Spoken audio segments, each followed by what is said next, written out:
자, 이제 허미션 행렬이 가지고 있는 성질에 대해서 자세히 공부해 보겠습니다.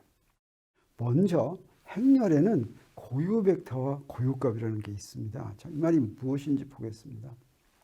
행렬이 이렇게 있으면 행렬에다가 벡터를 곱하면 이렇게 한다는 거예요. 이렇게 벡터의 행렬을 이렇게 곱했습니다. 그러면 그 결과가 뭐가 되느냐? 벡터가 됩니다. 왜 그러냐면 저 행렬은 3×3라고 하겠어요. 근데 요거를 열 벡터라고 하면 어떻게 됩니까? 3×1 이러죠. 그러면 그 결과가 A에다가 B를 곱한 건 3×1이 됐죠. 그래서 벡터가 됐죠.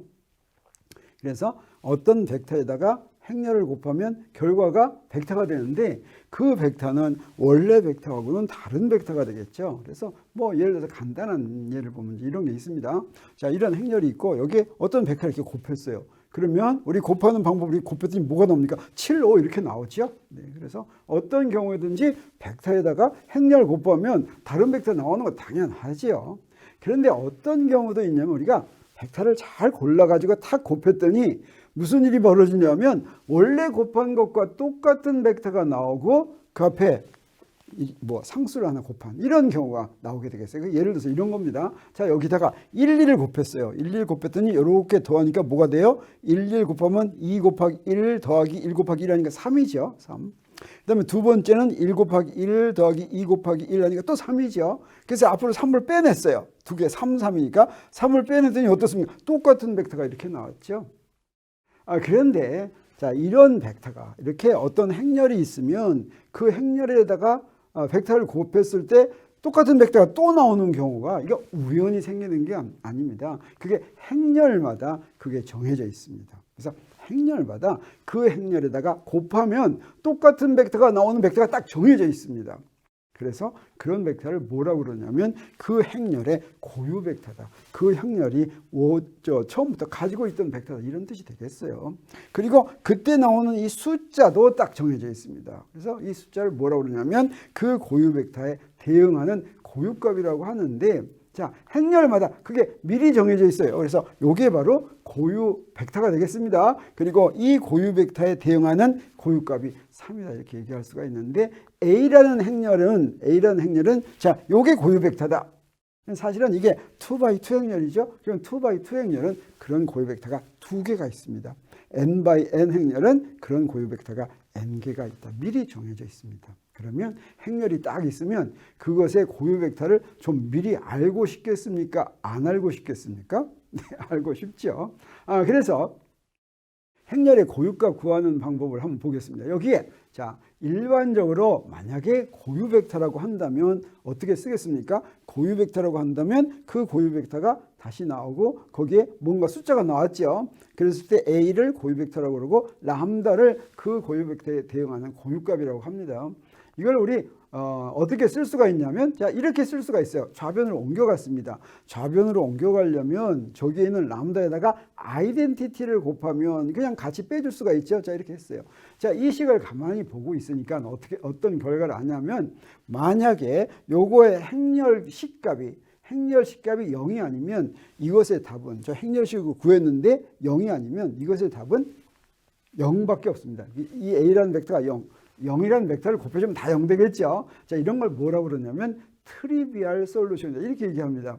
자, 어떤 행렬이든지 0을 곱해주면 몽땅 0 곱해주면 그거 또 나오죠. 자, 그런 거는 고유 벡터라고 얘기 안 합니다. 그래서 A는 0은 고유 벡터라고 얘기 안 합니다. 그래서 이게 0이 아니면 앞에 있는 행렬식이 0이 아니면 이거는 답이 요거밖에 안 나오니까 조건이 뭐냐? 고유 벡터를 가질 조건은 바로 뭐냐면 이 행렬식이 0이다라고 하는 것입니다. 이 행렬식이 0이면 고유 벡터가 0이 아닌 그런 고유 벡터가 나오겠어요. 그래서 이렇게 해서 무엇을 구하느냐? 이 식을 풀 것 같으면 이게 바로 람다에 대한 고유값에 대한 식이 되겠어요. 그래서 고유값은 행렬의 고유값은 이런 방법으로 이 식을 이용해서 이걸 특성 방정식이다. 캐릭터리스틱 이퀘이션이다. A라는 행렬의 특성 방정식 이렇게 이야기합니다. 그래서 이 식을 풀어서 람다를 구합니다. 그리고 이 람다는 A가 n×n 행렬이면 n개의 고유값이 존재합니다. 뭐 경우에 따라서는 그 풀이 그 근이 똑같은 중근이 있을 수도 있겠어요. 뭐 어쨌든 자 그렇게 n 개가 전부 다 왜 그러냐면 이걸 풀어놓을 것 같으면 n 바이 n 행렬이면 람다에 대해서 n차 방정식이 나오기 때문이죠. 그래서 예제를 보고 이거 어떻게 구하는지 가장 간단한 경우 한번 해보겠어요. 그 이해하기가 쉽게 하라고 아까 나왔던 2112라는 행렬이 있다고 하겠어요. 자, 이놈의 고유값과 고유 벡터를 구하려면 어떻게 하면 될까? 어떻게 하라고 그랬습니까? 맨 처음에 특성 방정식을 풀라고 그랬죠. 그래서 고유값 조건이 바로 이겁니다. 자, 이건 무슨 얘기냐면 여기다 이렇게 행렬을 쓰는 거예요. 자, 그러면 저기서 마이너스 람다 i 하면 대각선 요소만 람다만 빼주는 거죠. 그리고 이거 2x2 행렬식을 딱 계산하면 어떻게 합니까? 요거 두 개 곱하고 빼기 요거 두 개 곱한 거죠. 그래서 여기다 이렇게 씁니다. 이렇게 썼어요. 그러면 어떻게 됩니까? 아, 이건 내가 문제를 잘 고른 거예요. 왜 그러냐면 인수분해가 금방 되죠. 그래서 2 마이너스 람다 하고 2 마이너스 람다 요거 곱하고 빼기 1 했더니 어떻게 했냐면 4 마이너스 4 람다 더하기 람다 제곱하고 마이너스 1 했으니까 저기에 람다 제곱 빼기 4 람다 더하기 3 이렇게 되는데 이건 이렇게 인수분해 되죠. 이 얘기는 무슨 얘기입니까? 네, 람다 고유값 두 개를 이미 구했습니다. 이제 고유값이 람다 1은 1, 람다 2는 3. 그래서 람다 2, 3가 아까 우리가 우연히 본 거죠. 자, 그러면 고유 벡터는 어떻게 구하느냐? 고유 벡터는 다시 원식으로 돌아갑니다. 그래서 원식에다가 이 고유값을 대입합니다. 그 말은 무슨 얘기냐면 자, 고유값 문제가 이렇게 생겼죠. 네, 이거 풀어쓴 겁니다. 이렇게 풀었으면 우리 모르는 게 고유 벡터 xy 이 성분 두 개를 모르는 거예요. 고유 벡터. 자, 그러면 이 람다에다가 람다가 두 개니까 람다에다가 첫 번째 고유값 집어넣어서 xy 구하고 두 번째 고유값 집어넣어서 xy 구하고 그런 겁니다. 그래서 첫 번째로 람다는 1을 여기다 이렇게 대입하겠어요. 그러면 요게 하나하나씩 풀면 첫 번째는 등식이 뭐가 성립하냐면 등식이 저렇게 해서 2x 더하기 y는 x 이렇게 되죠. 첫 번째는 첫 번째와 같아야 되니까 그다음에 두 번째는 x 더하기 2y는 y 이렇게 되죠. 그런데 식은 두 개 있는데 이 두 식이 같은 식이 됩니다. 그래서 뭘 구하냐면 이렇게 되는 거예요. 다시 말하면 여기서 숫자가 딱 정해지는 것이 아니라 하나는 부족합니다. 항상. 그래서 여기 2x2 하면 독립된 식은 하나뿐이 없어요. 3x3 행렬식을 이렇게 풀면은 독립된 건 두 개밖에 없어요. 그래서 하나는 마음대로 정할 수 있습니다. 그러면 이때 요소, 고유 벡터는 어떻게 되냐면 이렇게 얘기할 수가 있어요. 이건 어떻게 할 수가 있냐면 이건 x, 마이너스 x 이렇게 쓸 수가 있죠. 이거 x로 나눠도 좋아. 이 얘기는 뭐냐면 앞에 빼는 숫자는 관계가 없다라고 하는 것입니다. 여기다가 얼마를 곱해줬든지 고유 벡터는 항상 고유 벡터가 되겠어요. 나중에 우리 이놈의 크기를 1이 되게끔 여기다 뭘 곱해줄 수 있습니다. 그걸 우리가 규격화라고 하는데 규격화하지 않고 간단히 표시하려면 이렇게 표시하면 되겠어요. 그래서 이 식을 만족하는 x와 y는 자 x가 1이라고 하면 y는 뭐가 되겠어요? 마이너스 1이죠. 자, 이게 바로 이제 첫 번째 고유 벡터다라고 하는 것입니다. 그 다음에 람다는 두 번째는 어떻게 되겠어요? 두 번째는 여기다 3 대입하는 거죠. 그러면 어떻게 되냐? 이것도 식이 두 개 나오는데 같은 식입니다. 이 똑같은 식을 풀었더니 뭐가 되냐면 x는 y 이렇게 나왔어요. x, y가 같으면 그 고유 벡터는 어떻게 생겼겠습니까? 네, 여기다 1, 1 이렇게 하면 되겠죠. 자, 이렇게 구한다고 하는 거예요. 그래서 특성 방정식을 가지고 고유값을 먼저 구한 다음에 그 고유값을 원래 고유값 문제에다가 고유값을 하나씩 집어넣고 이렇게 고유 벡터를 구하는 것입니다. 자, 그리고 우리가 이제 또 뭐가 필요하냐면 이 허미션 행렬을 다루기 위해서는 두 행렬의 곱의 트랜스포즈를 어떻게 취하는지 이런 것들을 좀 알아야 됩니다. 그래서 예를 한번 들어보겠어요. 자, 여기 간단하게 저런 컬럼 벡터가 있어요. 그리고 여기에 로우 벡터가 이렇게 있습니다. 이 컬럼 벡터하고 로우 벡터를 곱하면 어떻게 되냐면 저 A가 있으면 그곳의 트랜스포즈는 이렇게 되죠. 네, A라는 벡터가 있으면 A 벡터의 트랜스포즈는 이렇게 됩니다. 자, 그러면 저기에 A라는 행렬과 B라는 벡터를 곱하면 이렇게 된 거죠. 이렇게 된 거니까 이거 다 곱하더니 이렇게 나왔어요. 이렇게 나왔어요. 자, 그러면 요놈의 트랜스포즈는 어떻게 되냐? 요 전체 트랜스포즈를 하려니까 요거의 트랜스포즈를 이렇게 쓰면 되겠죠. 자, 요거 벡터인데 요 벡터의 요소를 이렇게 옆에다 이렇게 썼습니다. 이게 트랜스포즈입니다. 그리고 또 우리 뭘 미리 계산하냐면 자, 요걸 계산해 보겠어요. B의 트랜스포즈하고 A의 트랜스포즈, B의 트랜스포즈는 저렇게 됐죠. 그 다음에 A의 트랜스포즈를 이렇게 바꿔 썼어요. 이걸 다 곱했더니 뭐가 나오냐면 이렇게 나왔어요.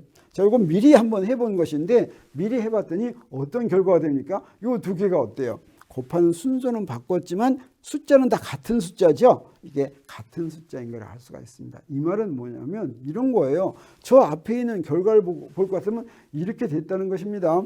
A와 B를 먼저 곱한 다음에 전체의 트랜스포즈를 취했더니 뭐하고 같아요?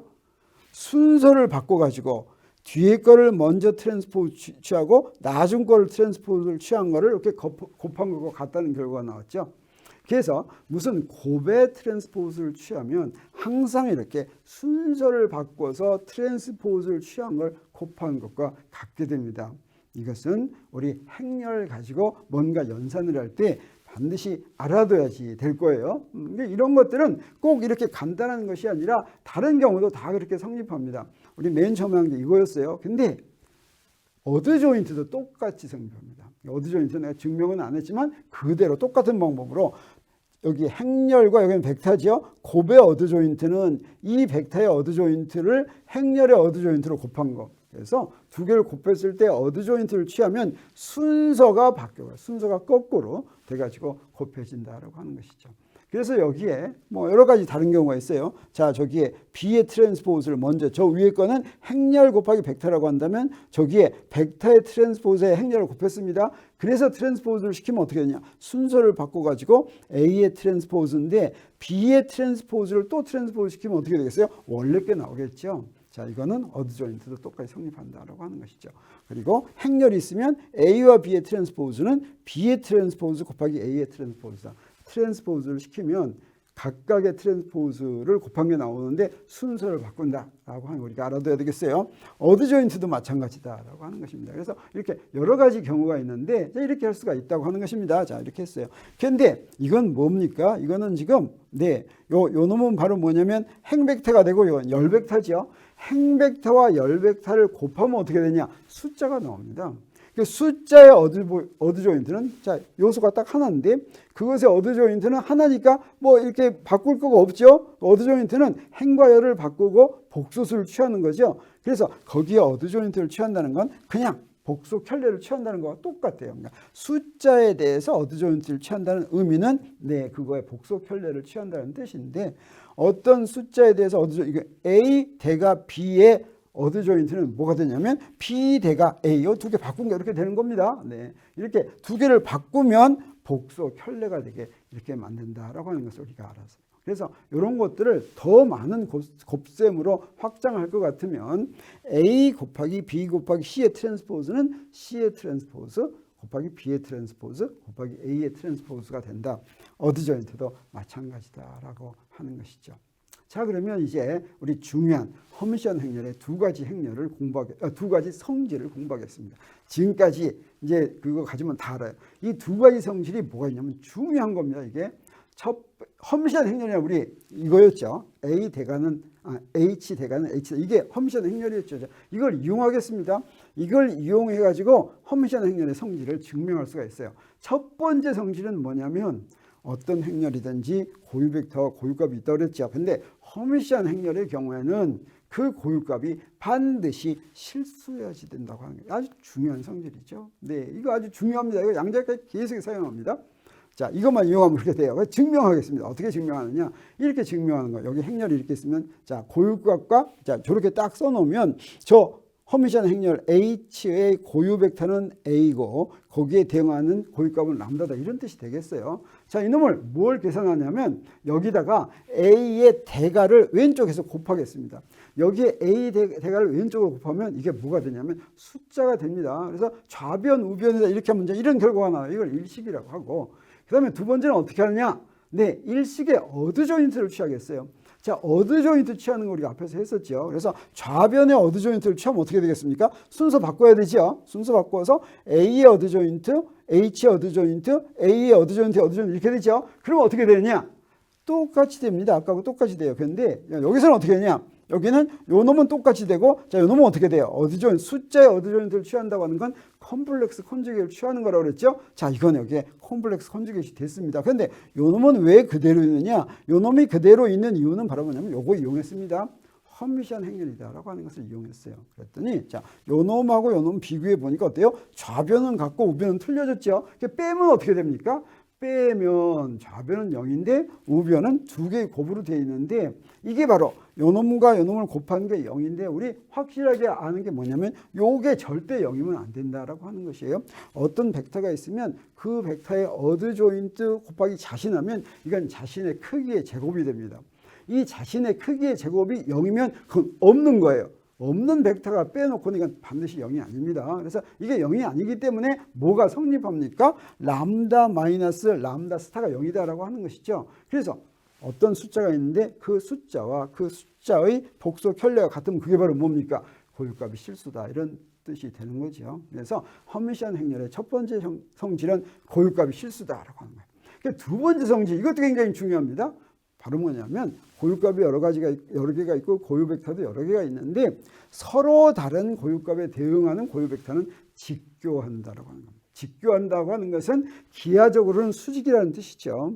자, 여기서 힐버트 공간이나 이런 데서는 어떤 성질이냐면 내적이, 두 벡터의 내적이 0이다라고 해요. 두 벡터의 내적은 뭡니까? 같은 순서의 성분들을 다 더해가지고 이제 다 곱해가지고 다 더한 거죠. 자, 이걸 보도록 하겠어요.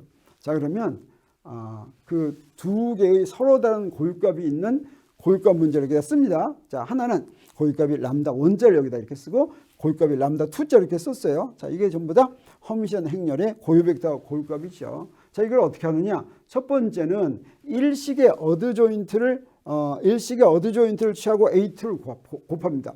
요거에 어드조인트를 곱한 다음에 오른쪽에서 A2를 곱하는 거예요. 자, 그럼 어떻게 되냐면 어드조인트를 취했으니까 A1 대가하고 H 대가가 되겠죠. 근데 H 대가는 이제 똑같으니까 H 이렇게 썼어요. 그리고 A2를 곱했습니다.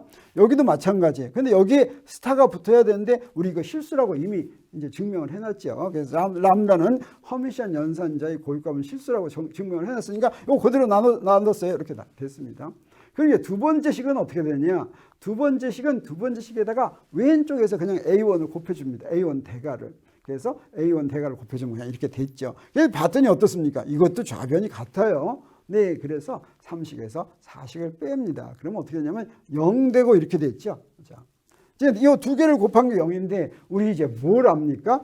조건이 뭐였냐면 람다 1과 람다 2가 다르면 서로 다른 고유값이죠. 그래서 람다 1 빼기 람다 2는 0이 아니죠. 그러면 우리 뭘 구합니까? 람다 1 대가와 람다 2를 스칼라 곱하면 0이다.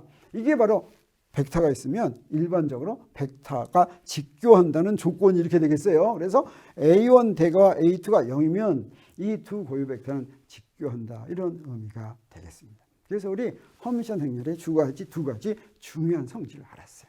정리하면 이렇게 되네요. 행렬에는 고유 벡터와 고유값이 다 있는데, 그때 행렬마다 이렇게 가지고 있는데, 또 트랜스포즈와 어드조인트를 두 개의 곱에 대한 트랜스포즈와 어드조인트를 하면 순서를 바꿔서 곱해줘야 된다. 네, 이거 따랐죠? 그 다음에 행렬에는 두 가지 성질이 있는데, 네, 고유값이 실수고, 그 다음에 고유 벡터는 직교한다는 굉장히 중요한 성질이 있다.